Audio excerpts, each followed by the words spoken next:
Hi, Ender here. Having reviewed Prince of Thorns, it seems only appropriate to continue with King of Thorns, followed by Emperor of Thorns, World Ruler of Thorns, Galactic Lord of Pointy Things from Earth, and inevitably Ultimate God of Spears or something. Actually, no, seems to stop at Emperor, and isn't it suspicious? What could possibly happen to a tragic protagonist after he finally achieves his ultimate goal? Will he keep the throne and live happily ever after with that girl, what was her name, Katie or something? Probably not. Anyway, the story starts with Jorg ruling as king over a poor excuse of a mountain and some nearby brothels that dare call themselves cities and villages.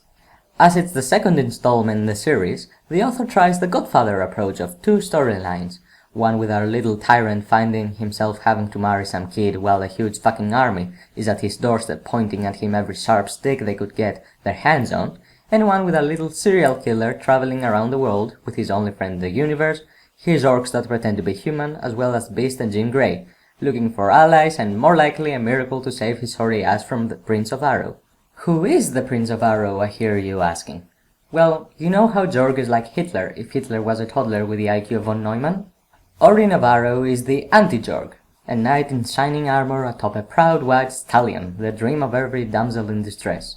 He wants to become emperor, unite the people, save millions of lives, and rule with the power of friendship and love.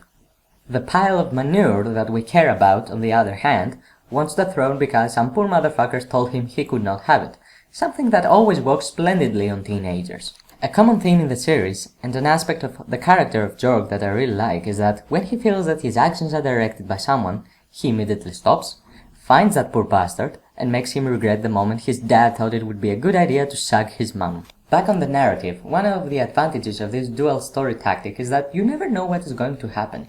Jorg is faced with a Herculean task, and those flashbacks provide the details to how he's going to get himself out of that uncomfortable situation.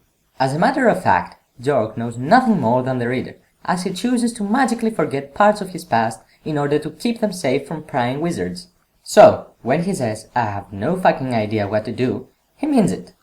And then he magically gets some lost memory back, and just like that, a plan appears out of nowhere. And he has actually prepared really well for the upcoming battle, using his land to his advantage. That's also where the quality of the story starts to head for the gutter somewhat, as the army is still fucking huge and the writer has to help the plot extensively through magic out of nowhere. Greek tragedies also used Deus Ex Machina and are still considered great, but it has to stop somewhere.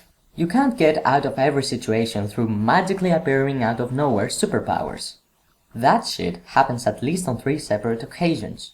If you want to keep your character alive, make him evade the danger or plan ahead for it, not handle it through the infinite power of Christ, Iluvatar, and the 12 gods of Olympus.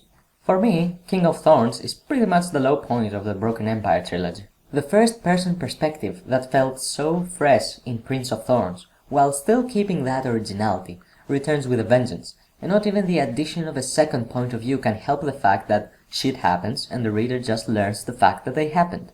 The story of Prince of Thorns was somewhat short and the book size was almost ideal, but as the series starts to increase in scale, it suffers from its book size. King of Thorns should be in 2 books, one describing the journeys of Jorg, the other his battles against the Prince of Arrow.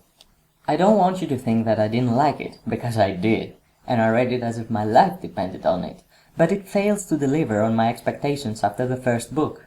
Mark Lawrence is a great writer, and I'll definitely read more of his books, like his other trilogy set in the same universe, but he has still a lot to learn. You hear me, Mark? Don't let critics get to you. Keep writing good stuff. I prefer to wait for your books to come out, not only because they're good, but also because George Martin is starting to piss me off.